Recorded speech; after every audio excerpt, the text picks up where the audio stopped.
Ian David Boyle, and I'm quitting alcohol. So this is the first comfortable podcast I'm doing. I'm sitting on my fucking couch here.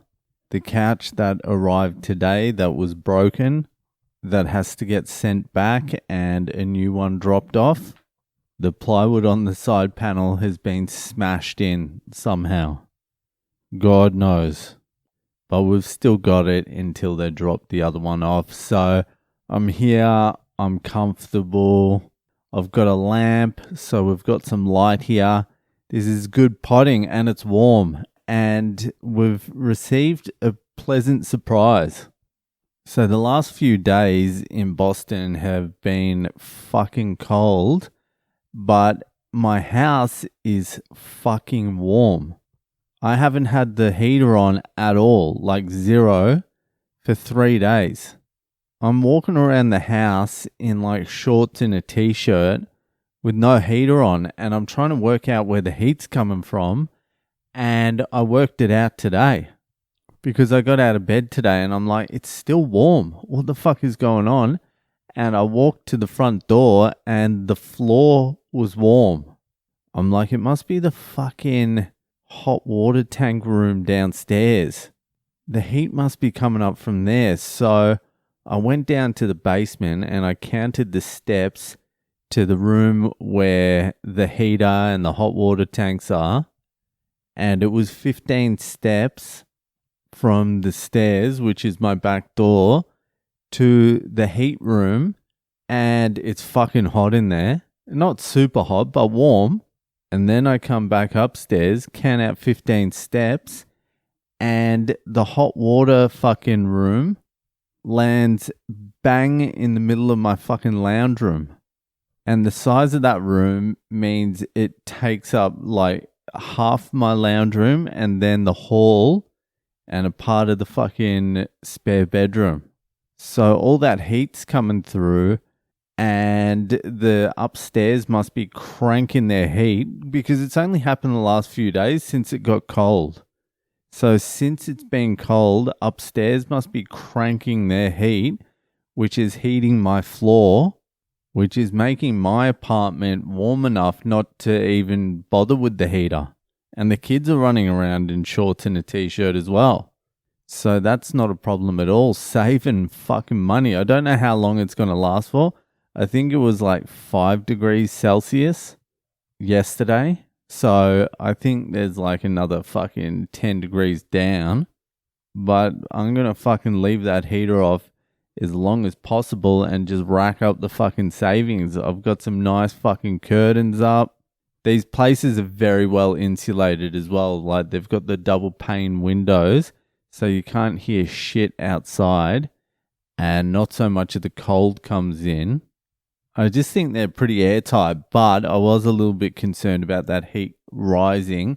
So I bought a couple of air purifiers. I spent about an hour and a half fucking researching air purifiers and I fucking locked in on one. So I bought 2 of them, which is another expense that I wasn't prepared for. But I wanted an air purifier regardless because I'm living on a fucking main road. And also, I don't want that fucking lead dust floating around. So these fucking air purifiers, you can control them from your phone. So like if you leave the house, you can fucking crank it on just before you get home, clear the air, and then just leave them on. Apparently, the one I bought, what was it fucking called again? It's the Levoit, Levoit 200S. $159 a piece. But trust me, I fucking researched this cunt. And if you want some fucking pure air, baby, you fucking get a Levoit 200S. The Boyle has done the research and you're going to be happy with it. Apparently, it's comparable to $1,000 air purifiers. So that's on the fucking cards here. It's just go, go, go at the moment. I feel like I'm going to have to adjust the pace of my life. Like in Australia, you can really live a slow-paced life. You can just take it in. That's what they mean when they say Australians are laid back. The pace is slower. It's not that we're chilled out people. It's just, and not lazy either, just a slower pace. There's no fucking rush, all right? Here you have to be working your ass off. One way or the other, you've got to be working your ass off. Or you just get chewed up and spat out. But things are starting to come together a little bit better now. It turns out my wife is going to be working from home most of the time. So that takes some fucking pressure off. Also means we can fuck off to places as well, which is good.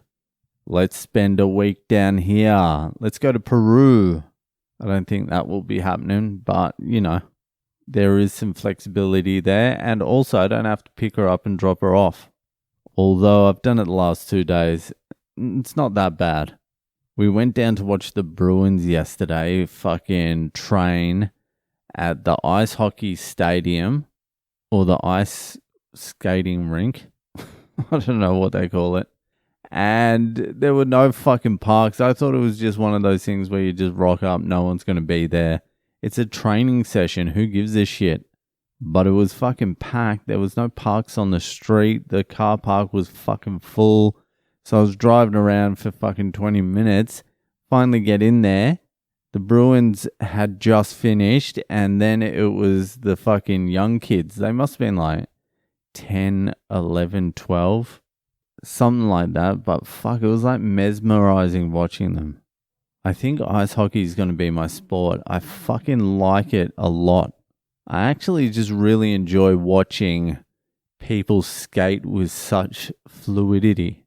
Like, it's so natural for these people to be in skates. Like, it's like that's their normal way of moving. The way people fall down, because they all fall down because you get knocked over. But the way they slide back up, it's in like one motion. You get knocked down and you're up.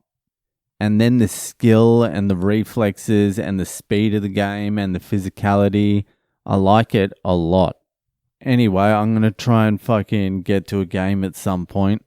Apparently tickets are fucking hard to get, but we're on a fucking spending spree, so fucking why not? Anyway, fucking that'll do for tonight, and I'll see you the fuck later.